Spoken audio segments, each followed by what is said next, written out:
विष्णु गुरुर्देवो महेश्वरः गुरुदेवो परब्रह्म तस्मै श्री गुरवे नमः अखण्डमण्डलकारं व्यक्तव्यनाशराचारं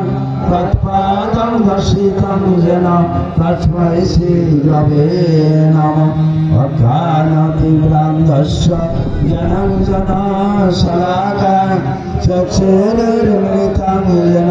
तस्मै श्री गुरवे नमः स्थावरं जङ्गमं व्यक्तं येन कृष्णं सहस्रं तत्पादं दर्शितं येन तस्मै श्री गुरवे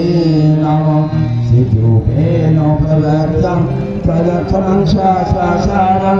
तत्पादं दर्शितं येन तस्मै श्री गुरवे नमः नागराधिकं तप्तं नागराधिकं तपं तत्त्वज्ञानार्थं नास्ति तस्मै श्री गुरवे नमः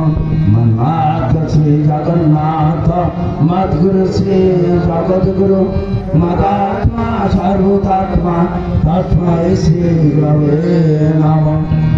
आदिनाथीश्वर गुरु ब्रह्मदैवता गुरु भद्रमस्ते तस्मै श्री गुरवे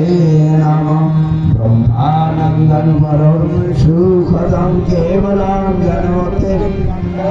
नन्दातीतं गगनसाधीशं तत्संसादिलक्षं एकं नित्यं विमोचनं सर्वादि साक्षिभूतं भवातीतं त्रिगुणरहितं सद्गुरुं तं नमामि सद्गुरुं तं नमामि सद्गुरुं तं